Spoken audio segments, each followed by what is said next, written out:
Mr. Sri M.J. Akbar. Thank you, Deputy Speaker, for the honor and privilege of addressing this august House. आज दोपहर से हम सभी इस डिबेट में शामिल हैं।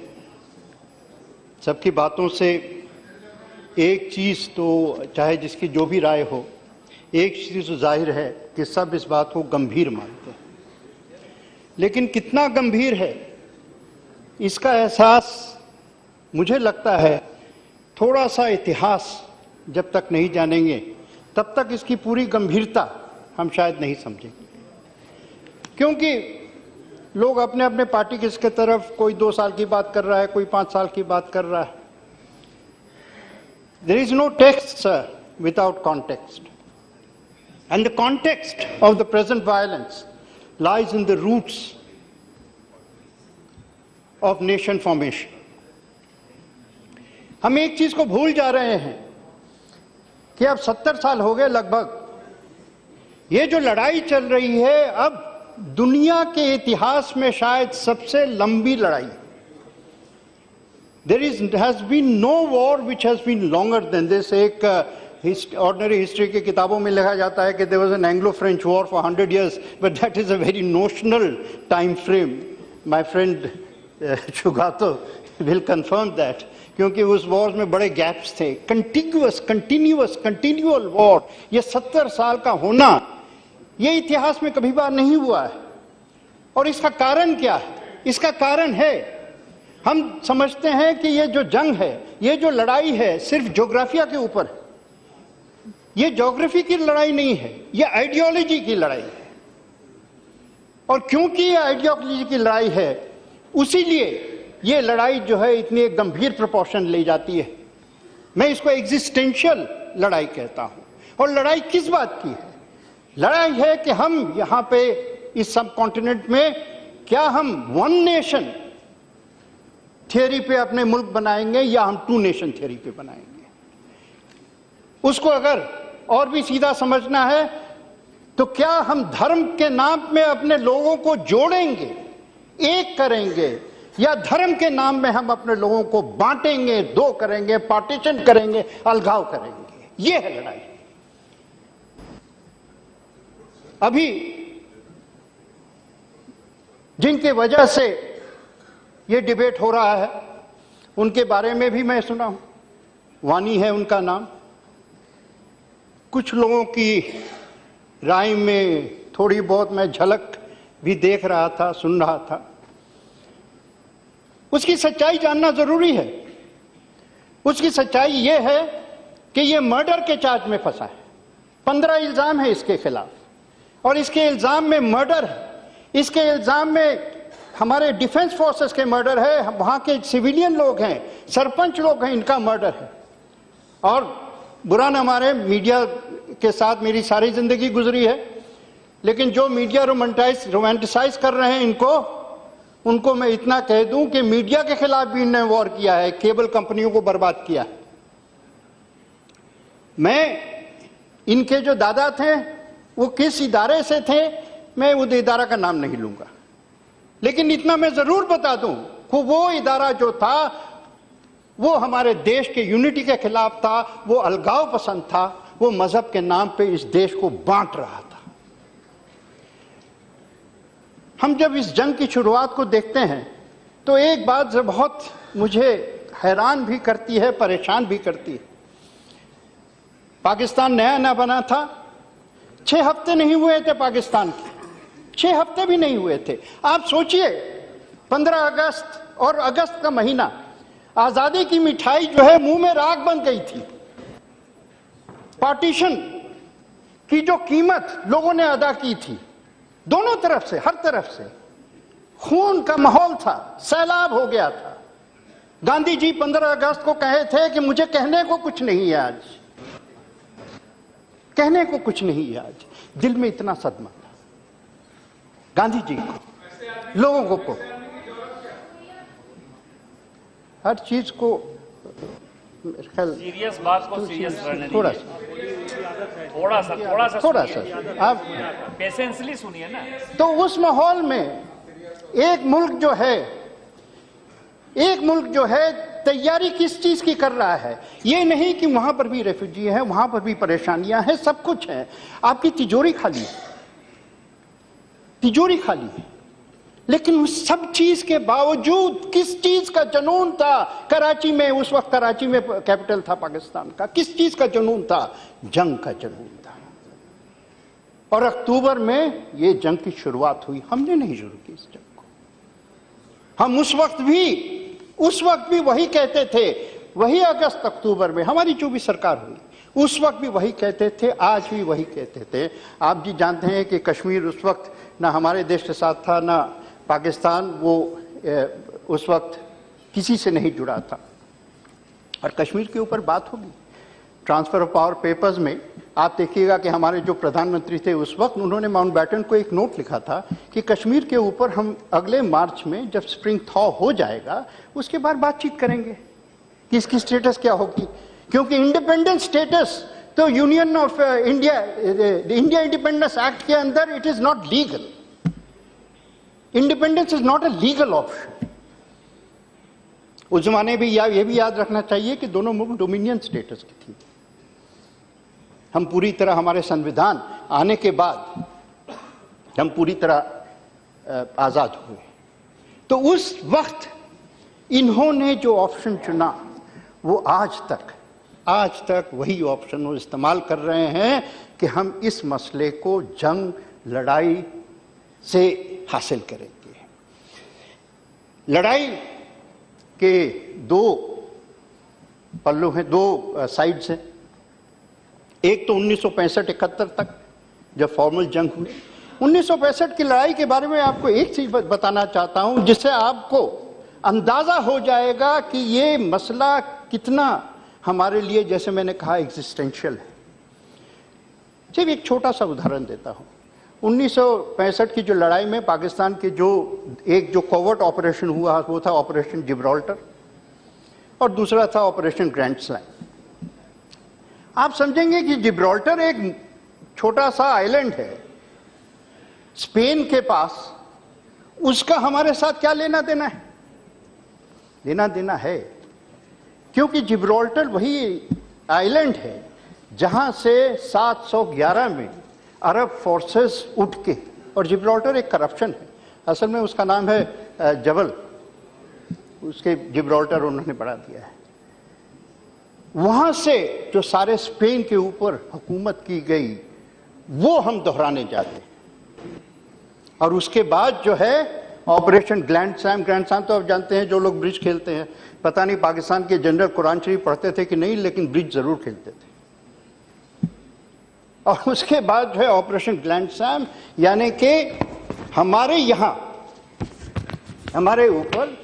और उस वॉर जब 1971 में इन्हें पता चल गया कि अब फुल फ्रंटल और सामने वाली लड़ाई से हम नहीं सकेंगे, तब उन्होंने टेररिज्म और कोवर्ट ऑपरेशन, जिसको कहते हैं वॉर बाय अदर मीन्स, उसका इस्तेमाल करना शुरू किया। 1970s में तो हिम्मत इतनी नहीं पड़ी, लेकिन 1980 में आप समझते हैं सिर्फ कश्मीर पे वार नहीं था, पंजाब पे था। हम इसको क्यों भूल रहे हैं? पंजाब में कितनी शहादत दी हमने, पंजाब में कहां तक नहीं पहुंचे। तो यह षड्यंत्र जो है बहुत बड़ा है।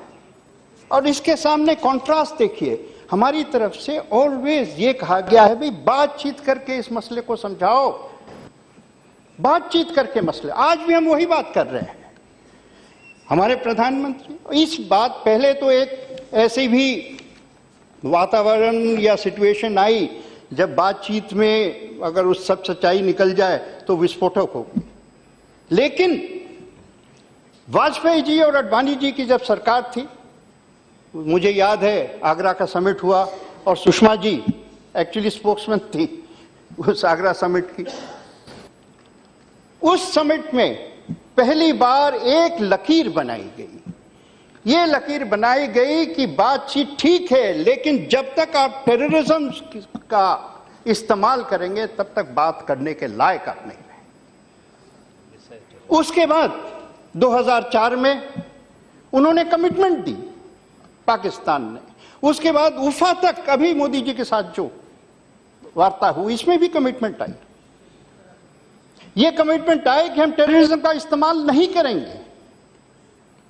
अभी इस लकीर जो बंधी हुई थी आगरा में, उस लकीर को हमारे प्रधानमंत्री ने, आज नरेंद्र मोदी जी ने उस लकीर को पत्थर में लिख दिया है और वो कहा, talks and terror can not को एग्जिस्ट। इसमें हमारे प्रधानमंत्री का ईमान साफ है, इसमें हमारे प्रधानमंत्री का जबान साफ है और इस हमारे प्रधानमंत्री का यकीन साफ है। और इसी बेसिस पे हम आगे बढ़ेंगे। हम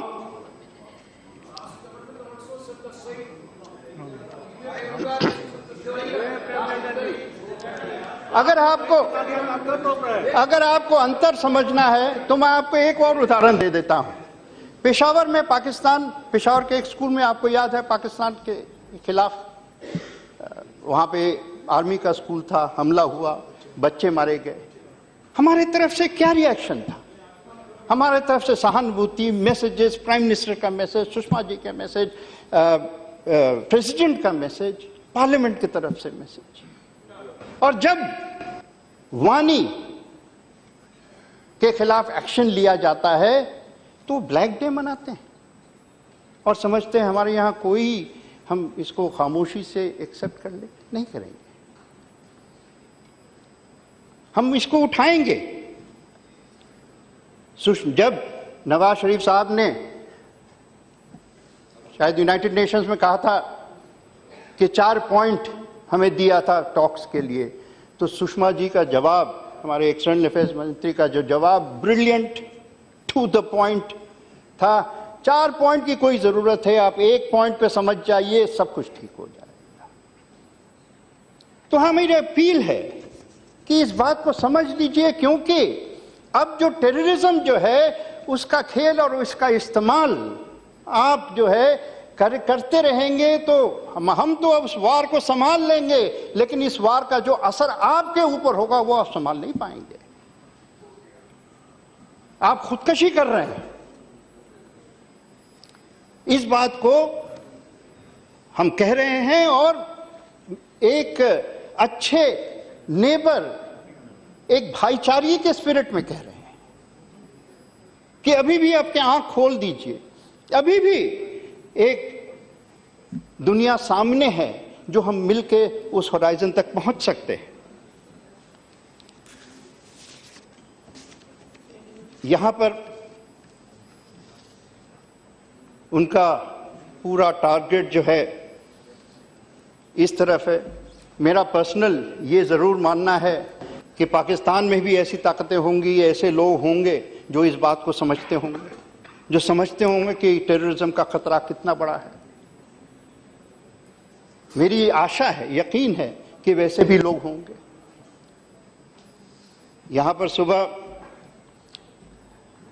हमारे दोस्त ने कहा, हमारे जो परमानेंट रिप्रेजेंटेटिव हैं यूनाइटेड नेशंस में, उनका जो स्पीच था उसको कोट करते हुए कहा कि बहुत नरम है। वो पूरा स्पीच पढ़िए, पूरा स्पीच पढ़िए तो लिखा हुआ है कि टेररिज्म इज अ मॉन्स्टर। और लिखा है वहां, उन्होंने कहा है कि there is an issue in Kashmir, it is the fact that you have occupied Pakistan, occupied Kashmir. That is the real issue. That is a permanent representative statement. वो भी जरा पढ़ लेना चाहिए, क्योंकि मैं समझता हूं कि कम से कम इस इशू, देखिए राजनीति है, झगड़े होते रहेंगे, आप कुछ कहेंगे, हम कुछ कहेंगे, ये चलता रहेगा, लेकिन कम से कम देश के नाम पे, कश्मीर के नाम पे तो कम से कम एक हो ना, उसके नाम पे तो हम एक हो सकते हैं। जहां तक कश्मीर की जमीन की जो सच्चाई है, जो अभी हालात हैं, आप इजाजत दें तो एक जरा सा मैं पर्सनल बात कर दूं। मुझे भी ज़ाती तौर पे कश्मीर से बहुत हमदर्दी है, क्योंकि मेरे फादर तो बिहार के से थे, लेकिन मेरी माँ कश्मीरी या थी, तो गुजर गई, अल्लाह की प्यारी होगी। तो वो जो बच्चे हम देख रहे हैं टेलीविजन पे, वो हमारे ही बच्चे हैं, वो हमारे ही बच्चे हैं, इस देश के बच्चे हैं। कुछ बिगड़ गए हैं, किन बहुत को बहकाया गया है, बहुत को गुमराह किया गया है। उनको हम साथ लेके चलें, उनको हम समझाएं। और आपको मैं कहता हूं, दिल से कहता हूं कि आज के वातावरण को परमानेंट वातावरण मत समझिए। यह मौसमी हवा है, तूफान भी हो सकती है, लेकिन यह पूरी सच्चाई नहीं है। पूरी सच्चाई कश्मीर की कश्मीरियत में है और कश्मीर के इंसानियत में है। और यह वही कश्मीर है जो हमारे साथ एक नेशन के साथ रहा, यह उस पार्टीशन के साथ नहीं रहा। कश्मीर के रगों में, कश्मीर के फिलॉसफी में एक ऐसी इंसानियत है, उस इंसानियत का मुजाहरा, उस इंसानियत आप हमें नजर आता है जब इस कर्फ्यू में, इस माहौल में एक बॉडी को शमशान के लेकर जाने जाता है तो सारा मोहल्ला, जो मोहल्ला मुसलमानों का है, उठ के साथ ले जाता है। यह है सच्चाई, और यह सच्चाई ही हमारी पावर है। इस सच्चाई के बनिस्बत हमने इस देश को बनाया है, और यही हमारा नेशनलिज्म है। मैं ज्यादा वक्त आपका नहीं लेना चाहता हूं, लेकिन जो लोग समझते हैं कि हमारे देश की यूनिटी और इंटेग्रिटी के साथ खिलवाड़ कर सकते हैं, उनको सिर्फ इतना, और मैं समझता हूं जब ये मैं बात कहूंगा तो सारे सदन की तरफ से कहूंगा, सिर्फ इतना कहना चाहता हूं कि 1947 अगस्त में तिरंगा जो है दिल्ली में लहराया था, और 1947 अक्टूबर में तिरंगा श्रीनगर में लहराया गया था। वो तिरंगा जो उठा था वो कभी नहीं झुकेगा, कभी नहीं झुकेगा, कभी नहीं झुकेगा। Thank you very much.